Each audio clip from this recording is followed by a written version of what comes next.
அனைவருக்கும் வணக்கம். இது உங்கள் கரண்ட் கோச்சிங் சென்டர். இந்த வீடியோ எதுக்குன்னா முழுக்க இப்போ 2025 டிஎன்யூஆர்பி 2025 கண்டக்ட் பண்ண போகிற போலீஸ் கான்ஸ்டபிள் பிசிக்கும் சப் இன்ஸ்பெக்டர் ஓப்பன் கேண்டிடேட்டுக்குமான ஒரு வீடியோ தான் இது. அதாவது நாங்கள் ஸ்டார் 25 அப்படின்னு சொல்லிட்டு ஆன்லைன் டெஸ்ட் பேட்ச் கண்டக்ட் பண்ண போகிறோம். இந்த ஆன்லைன் டெஸ்ட் பேட்ச் எங்களுடைய ஃபெசிலிட்டி எப்படி உங்களுக்கு நாங்கள் ஷெடியூல் கொடுப்போம், எங்களுடைய ஷெடியூல் எப்படி இருக்கும் அதை பற்றின ஃபுல் எக்ஸ்பிளைன் வீடியோ தான் இது. ஏன்னா நாங்கள் ரொம்ப கம்மியாக வாங்குகிறோம். அதாவது பிசிக்கு வந்து 800 ரூபா மட்டும்தான், சப் இன்ஸ்பெக்டர் ஓப்பன் கேண்டிடேட்டுக்கு 1000 ரூபாய் மட்டும்தான் ஃபீஸ் வாங்குகிறோம். ஆனால் ஒர்க்கு பார்த்தீங்கன்னா பயங்கரமாக ஒரு இன்ஸ்டிடியூட்டில் உங்களுக்கு என்னென்ன பண்ணுவாங்களோ அதை விட பல மடங்கு தான் நாங்கள் அதிகமாக பண்ணுவோம். ஏன்னா டெஸ்ட்டிலேருந்து உங்களுக்கு மெட்டீரியல்லேருந்து எல்லாமே அந்தளவுக்கு பண்ணுவோம். எதை பேஸ் பண்ணி பண்ணுறோன்னா ப்ரீவியஸ் கொஷின் பேப்பர் எல்லாத்தையும் பேஸ் பண்ணி எந்த டைப்பில் கொஷின் இருக்குது, எப்படியெல்லாம் உங்களுக்கு கொஷின் அமைக்கலாம் அப்படின்னு சொல்லிட்டு மேக்ஸிமம் மெஜாரிட்டியாக ஸ்கூல் ஸ்டாண்டர்ட் வைஸாக தான் உங்களுக்கு டெஸ்ட் கண்டக்ட் பண்ணுவோம். 6th 10th வரைக்கும் பிசிக்கும் 6th 12th வரைக்கும் சப் இன்ஸ்பெக்டர் ஓப்பனுக்கும் நாங்கள் பண்ணுவோம். அதாவது இப்போ ஒரு 0.5 ஒரு கொஷின், அதாவது ஓவரால் கட் ஆஃப் பார்த்தீங்கன்னா 0.5 தான் போவாங்க, இல்லை ஒரு கொஷின் ஒரு 1 மார்க்கில் போவாங்க, 2 மார்க்கில் போவாங்க. இதெல்லாம் என்னென்னா இவங்களுடைய சின்ன கேர்லெஸ் மிஸ்டேக்கெல்லாம் இது மாதிரி ஓவரால் கட் ஆஃப் போட்டு வெளில வராங்க. ஏன்னா நிறைய படிக்கிறாங்க, ஆனால் அந்த ஓவரால் கட் ஆஃப் ரீச் பண்ண முடியாமல் வந்துடுறாங்க. அதுக்கு தான் நாங்கள் என்ன பண்ண போகிறோன்னா, எக்ஸாம்லேயே நீங்கள் அதிகமாக மார்க் எடுத்துடணும். இப்போ எக்ஸாம் கண்டக்ட் பண்ணுறாங்க, அந்த எக்ஸாமில் என்ன பண்ணிடணும், நம்ம அதிகமாக மார்க் எடுத்து. இப்போ 140 கொஷின்ஸ் இருக்குன்னா நீங்கள் 135 எடுத்துகிட்டா உங்களை யார் தடுக்க போகிறது? நீங்கள் இன்டர்வியூக்கே போக தேவையில்ல. எஸ்ஐக்கு இதே 70 கொஷின் இருக்குன்னா 70க்கு 70 மார்க் எடுக்கிறாங்க பிசிக்கு. அப்போ நம்ம என்னது, நம்மளுடைய டார்கெட்டே 70க்கு 7. பிசிக்கு படிக்கிறவங்க 70க்கு 70 தான் எடுக்கணும். அப்போ 70க்கு 70 எதெல்லாம் படித்தா ஒன்றும் கிடையாது. இப்போ 70க்கு 70 எடுக்கிறவங்களுக்கும் உங்களுக்கு என்ன டிஃப்ரெண்ட்னா, நீங்கள் சேம் படிக்கிறத எல்லாம் படிப்பாங்க, அவங்க கொஞ்சம் என்ன பண்ணுவாங்க, அதையே கொஞ்சம் நல்லா திரும்ப படித்து அவங்க படித்ததில் கன்சிடென்ட்டாக இதுதான் அப்படின்னு அவங்களுக்கு வந்து அக்யூரேட்டாக தெரியும். அது டெஸ்ட்டு ப்ராக்டிஸ் வேணும். அந்த டெஸ்ட்டு ப்ராக்டிஸுக்காக தான் நாங்கள் உங்களுக்கு வந்து ஆன்லைன் டெஸ்ட்டு பேட்சாக கண்டக்ட் பண்ணுறோம். இது வந்து நீங்கள் ஒரு வேலையில் போகிறீங்க, இல்லை படிக்கிறீங்க, இது மாதிரி இப்போ போலீஸுக்கு வந்து நிறைய பேர் செலக்ட் ஆகிருப்பாங்க ஆல்ரெடி.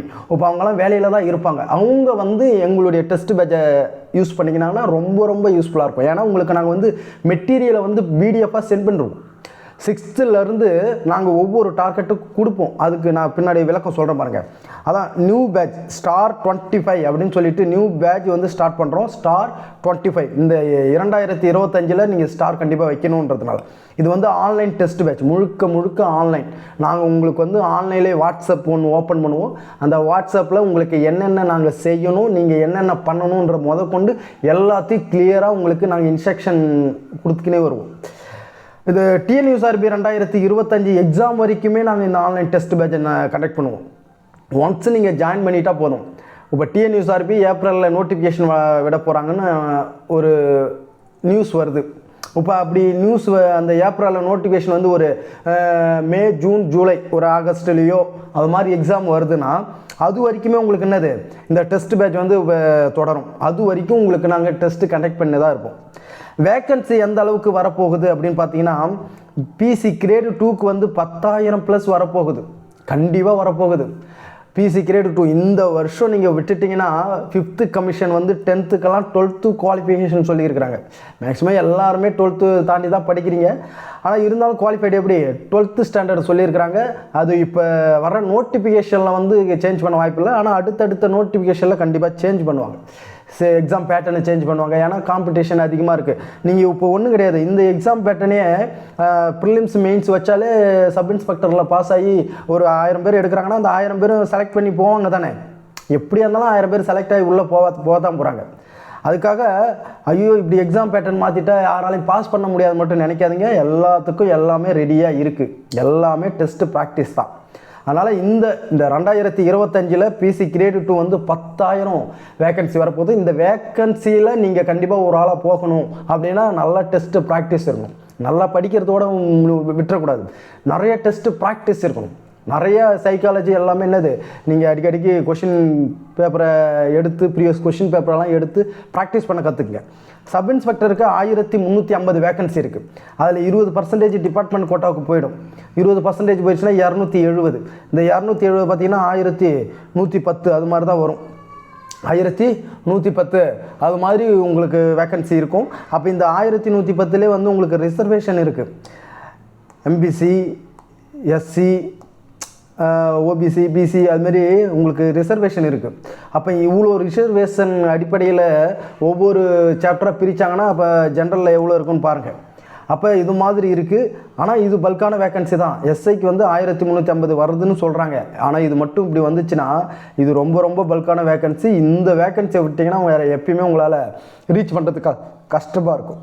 அதனால் இந்த சப் இன்ஸ்பெக்டரை கண்டிப்பாக அச்சீவ் பண்ணணும்னு பாருங்கள். அப்படி அச்சீவ் பண்ணணும்னு நினைக்கிறீங்களா, அதுக்கான முயற்சி நீங்கள் கண்டிப்பாக எடுக்கிறீங்களா அப்படின்னா தாராளமாக வந்து ஜாயின் பண்ணுங்கள். உங்களை எப்படி சக்ஸஸ் பண்ண வைக்கணுன்றது தான் எங்களுடைய வேலை.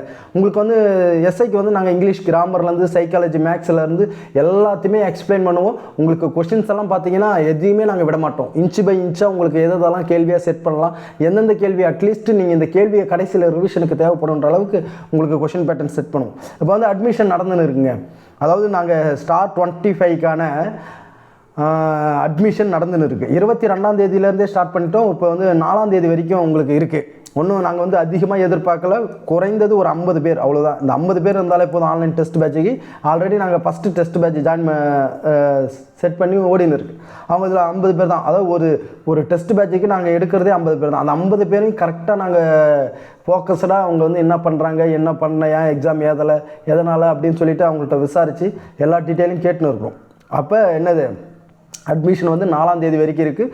எப்போ டெஸ்ட்டு ஸ்டார்ட் பண்ண போகிறோம் அப்படின்னா 5/3/2025 5ஆம் தேதியிலேருந்து டெஸ்ட்டு ஸ்டார்ட் பண்ணுறோம். 5ஆம் தேதியிலேருந்து நாங்கள் எப்படி உங்களுக்கு ஷெடியூல் கொடுத்துருக்குறோம் பாருங்கள். அதை பார்த்தீங்கன்னா உங்களுக்கு நல்லாவே எக்ஸ்பிளைன் புரியும். ஃபீஸ் அமௌண்ட் பாருங்கள். ஃபீஸ் அமௌண்ட் வந்து ரொம்ப ரொம்ப கம்மி தான். ஆனால் நாங்கள் பண்ண போகிற விஷயங்கள் அதை தாண்டி பெருசாக இருக்கும். பிசி கிரேட் 2க்கு வந்து 800 மட்டும்தான் பிசி. 800 மட்டும்தான் ஃபீஸு. ஆனால் உங்களுக்கு என்னது 6th-லேருந்து 10th வரைக்கும் பிடிஎஃப் வந்துடும். பிடிஎஃப்னா என்னது ஜிகேவுக்கு நாங்கள் பாயிண்ட்ஸாக எடுத்துருக்கோம். ஏன்னா கூற்று காரணம் கேட்குறாங்க. உங்களுக்கு வந்து கூற்று காரணமெல்லாம் கேட்குறாங்க. அதுக்கு வந்து நம்மளுக்கு சில அந்த கண்டென்ட் தெரிஞ்சால் ஈஸியாக பண்ணிடலாம். ஒரு கொஷினும் ரொம்ப முக்கியங்க. ஒரு கொஷினும் முக்கியம். இப்போ 70 கொஷினுக்கு 70க்கு 70 தான் எடுக்கணும். எங்கள் டார்கெட்டே அதான். பிசிக்கு வந்து 70க்கு 70. அப்போ 70க்கு 70 எடுக்க வைக்கணும்னா டிஎன்யூஎஸ்ஆர்பி சைடில் என்னென்ன பண்ணுறாங்க, அதுக்காக என்னென்ன நாம் ப்ராக்டிஸ் பண்ணணும் அப்படின்னு முதற்கொண்டு உங்களுக்கு எல்லாத்தையுமே நாங்கள் ப்ராக்டிஸாக கொடுத்துக்கினே இருப்போம். அதில் நீங்கள் சரியாக ஃபாலோ பண்ணி வந்தீங்கன்னா கண்டிப்பாக 70க்கு 70 எடுத்துடலாம். எடுக்க முடியாதுன்னு கிடையாது, ஈஸியாக எடுத்துடலாம். எஸ்ஐக்கு மற்றும் பிசிக்கு ஷெடியூல் பாருங்கள். எஸ்ஐக்குன்னா நாங்கள் இங்கிலீஷ் கிராமர் கொடுப்போம். ஆனால் பிசிக்கு வந்து அந்த இங்கிலீஷ் கிராமர் கிடையாது. 11th 12th பிடிஎஃப் கொடுப்போம். அது பிசிக்கு வந்து அந்த கிடையாது. நாங்கள் 6th to 10th பிசிக்கு நிறுத்திடுவோம். ஆனால் பக்காவாக எல்லாத்தையும் வைப்போம். 5ஆம் தேதியிலேருந்து உங்களுக்கு ஸ்டார்ட் பண்ணுவோங்க. 5ஆம் தேதி வந்து உங்களுக்கு டார்கெட் ஒன்று கொடுப்போம். இதான் டார்கெட் பாருங்கள். 6th ஸ்டாண்டர்ட் முதல் பருவம் சோஷியல் சயின்ஸு, வரலாறு பாடம் 3-4, புவியியல் பாடம் 1, குடிமையில் 1-2. இந்த பாடத்துக்கான பிடிஎஃப் உங்களுக்கு கிடைச்சிரும். இந்த பாடத்துக்கான பிடிஎஃப் வந்து உங்களுக்கு போட்டுருவோம். நாங்கள் பாயிண்ட்ஸாக எடுத்து உங்களுக்கு படிக்க அது ஈஸியாக இருக்கும். இந்த பிடிஎஃப் வந்து நாங்கள் வந்து உங்களுக்கு வாட்ஸ்அப்பில் போட்டுருவோம். எப்படி வாட்ஸ்அப்பில் தான் வந்து குரூப்பு க்ரியேட் பண்ணுவோம். ஏன்னா டெலிகிராம் நிறைய பேர் பார்க்க மாட்டீங்க. அதனால் வாட்ஸ்அப்பில் தான் நாங்கள் குரூப் க்ரியேட் பண்ணுறோம். இப்போ நீங்கள் ஜாயின் பண்ணிட்டீங்கன்னா உங்களுக்குன்னு தனியாக ஒரு வாட்ஸ்அப் குரூப் ஒன்று க்ரியேட் பண்ணுறோம். அந்த வாட்ஸ்அப் குரூப்பில் உங்களுக்கு வந்து 4ஆம் தேதி எல்லாத்தையும் ஆட் பண்ணுறோம். ஆட் பண்ணிவிட்டு 5ஆம் தேதியிலேருந்து உங்களுக்கு டெஸ்ட் வந்துடும். இப்போ 5ஆம் தேதி வந்து உங்களுக்கு நாங்கள் வந்து ஜிகேக்கான மெட்டீரியல் கொடுத்துருவோம். பிடிஎஃபாக கொடுத்துருவோம். உளவியல் வந்து ஒத்தத்தன்மை ஒரு டாப்பிக்கும் சொல்லுவோம். நாங்கள் என்னென்ன நீங்கள் சைக்காலஜி பார்க்கணும் அப்படின்னு சொல்லிட்டு ஒரு டாப்பிக்காக சொல்லிடுவோம். தமிழில் பாருங்கள். தமிழ் வந்து 6th ஸ்டாண்டர்ட் 1, 2, 3 இயல். அதாவது இந்த தமிழில் வந்து நீங்கள் கண்டிப்பாக என்னது எலிஜிபிள் டெஸ்ட்டில் பாஸ் பண்ணுறீங்க. எலிஜிபிள் டெஸ்ட்டில் அதில் பதட்டமே பட தேவையில்ல, பாஸ் பண்ணுறோம். ஏன்னா தமிழ் படிக்கிறதுன்றதுனால பாஸ் பண்ணிடலாம். ஆனால் நமக்கு இப்போ பிசிக்காக இருந்தால் உங்களுக்கு 5 கொஷின் கேட்குறாங்க. எஸ்ஐக்காக இருந்தால் 10 கொஷின் கேட்குறாங்க. அப்போ நமக்கு தேவை இந்த 5, இந்த 10, இதுதான் தமிழில் நமக்கு தேவை. இது ஃபுல்லாக எடுத்துடணும். எஸ்ஐயில் வந்து 10க்கு 10 தமிழ் கம்பல்சரி அடிக்கணும். பிசியில் வந்து 5க்கு 5 தமிழ் கம்பல்சரி அடிக்கணும். ஏன்னா ரொம்ப சிம்பிளாக இருக்கும். அதுக்கு நம்ம தமிழ் சிலத்தை படிக்கணும். அதுக்கு நாங்கள் இயலில் எதை படிக்கணும்னு சொல்லுவோம். இப்போ ஃபஸ்ட் டைம் இயலில் பார்த்தீங்கன்னா சொல்பொருள் படிக்கணும். நாங்கள் அதுக்கான இன்ஸ்ட்ரக்ஷன் உங்களுக்கு கொடுத்துக்கினே இருப்போம். நீங்கள் எதை படிக்கணும், சொல்பொருள் படிக்கணும், அந்த கிராமர் இலக்கணம் படிக்கணும், அதுக்கப்புறம் தமிழ் இங்கிலீஷ் டிரான்ஸ்லேட் படிக்கணும். அது மாதிரி உங்களுக்கு நாங்கள் எதை படிக்கணும் அப்படின்னு சொல்லிட்டு நாங்கள் இன்ஸ்ட்ரக்ஷன் உங்களுக்கு கொடுத்துனே இருப்போம் குரூப்பில். நீங்கள் அதை மட்டும் நல்லா படிக்கணும். ஆனால் நல்லா படிக்கணும். அதை மட்டும் அதுலேருந்து வந்தால் விடவே கூடாது, அடிச்சிடணும். இது மாதிரி உங்களுக்கு நாங்கள் வந்து டார்கெட் கொடுத்துருவோமா. டார்கெட் கொடுத்துட்டா பிறகு 8ஆம் தேதி, இப்போ 5ஆம் தேதி போடுறேன் 6, 7, அப்படியே 5, 6, 7 அப்படியே உங்களுக்கு பாருங்கள். அந்த ஒரு இந்த பாடத்துக்கான கேப் எப்படி இருக்கும்னா உங்களுக்கு ஃபேஸ் கரெக்டாக இருக்கும். ஏன்னா நோட்டிஃபிகேஷன் வந்தால் நம்ம ஃபுல்லாக ரிவிஷன் மட்டும்தான் பண்ணணும். அது வரைக்கும் நம்ம என்ன பண்ண போகிறோம், உங்களுக்கு வந்து டெஸ்ட்டை வந்து நல்லா எப்படி அக்யூரேட்டாக நல்லா தெளிவாக படிக்கணும் அப்படின்ற அளவுக்கு உங்களுக்கு வச்சு டெஸ்ட்டு 8ஆம் தேதி கொடுத்துருவோம். டெஸ்ட் வந்து பிடிஎஃப்பில் வரும், உங்களுக்கு வாட்ஸ்அப்பில் பிடிஎஃப்பில் வரும். அதை பிரிண்ட் எடுத்து வச்சுக்கணும். பிரிண்ட்டு டெஸ்ட் அட்டன் பண்ணக்குள்ளே நீங்கள் செல்லில் பார்த்து கூட பண்ணிங்க. ஆனால் அது பிரிண்ட் எடுத்து வச்சுக்கணும். கடைசி ரிவிஷன்லாம் அந்த டெஸ்ட்டெல்லாம் உங்களுக்கு அவ்வளோ கை கொடுக்கும். டெஸ்ட் வந்து நாங்கள் 8ஆம் தேதி கொடுத்துருவோம். அன்றைக்கி என்ன டைமிங்னா, நாங்கள் காலையில் போட்டோன்னா அன்றைக்கி ஃபுல்லாக உங்களுக்கு டெஸ்ட்டு எழுதுகிற டைம் தான். அன்றைக்கி ஃபுல்லாகவே எழுதிக்கலாம். ஃபுல்லானா டைம் கிடைக்குள்ளே எழுதிக்கணும். உங்களுக்கு நிறையா பேர் ஒர்க் பண்ணுவீங்க. இப்போ ஒர்க் பண்ணுறவங்களுக்கு பகலில் ஒர்க்கிங் இருக்கிறதுனால டெஸ்ட்டு எழுத முடியாது. அப்படியே நைட்டு ஒரு 7-8 மணிக்கு வந்து உக்காந்திங்கன்னா டெஸ்ட்டு எழுதலாம். அதாவது 10 மணி வரைக்கும் நாங்கள் டைம் வச்சுருக்கிறோம். அன்றைக்கி ஃபுல்லாக உங்கள் நேரம் தான், உங்களுடைய டெஸ்ட்டு நேரம் தான். அந்த டெஸ்ட்டை நீங்கள் ப்ராப்பராக எழுதிட்டிங்கன்னா அடுத்த டார்கெட் வந்து உங்களுக்கு நாங்கள் போட்டுருவோம்.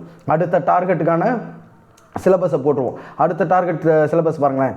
6th ஸ்டாண்டர்டில் அறிவியலில் ஃபஸ்ட்டு 4 பாடம், உளவியல் என்ன டாப்பிக்னு கொடுத்துருவேன். தமிழில் வந்து 4, 5, 6 அப்படின்னு சொல்லிட்டு உங்களுக்கு அடுத்த டாப்பிக்கை கொடுத்துருவோம். அதுக்கு அடுத்தது தேர்வு எப்போனா 12ஆம் தேதி நடக்கும். தேர்வு வந்து அன்றைக்கி ஃபுல்லாக எழுதிக்கலாம். இது மாதிரி நாங்கள் உங்களுக்கு டார்கெட்டை கரெக்டாக கொடுத்து அந்த டார்கெட்டுக்கான பிடிஎஃப்பும் உங்களுக்கு நாங்கள் சென்ட் பண்ணுறோம். அந்த பிடிஎஃப்பை சென்ட் பண்ணி நீங்கள் அதை பிரிண்ட் எடுத்து வச்சுக்கிட்டிங்கன்னா ரொம்ப பெஸ்ட்டு. ஒன்றும் அவ்வளோ பேஜெல்லாம் இருக்காது, ஒரு 4-5 பேஜ் தான் இருக்கும். ஏன்னா அந்த அளவுக்கு தான் உங்களுக்கு நாங்கள் என்ன பண்ணுறோம், எதெல்லாம் உங்களுக்கு கண்டிப்பாக தேவையோ அது எல்லாமே நாங்கள் பிடிஎஃப்பில் செட் பண்ணி வச்சுருக்கிறோம். இதே மாதிரி உங்களுக்கு என்ன பண்ணுவோம், ஒவ்வொரு நாளும் டார்கெட்டை நாங்கள் கொடுத்து டெஸ்ட்டை வந்து கண்டக்ட் பண்ணுவோம்.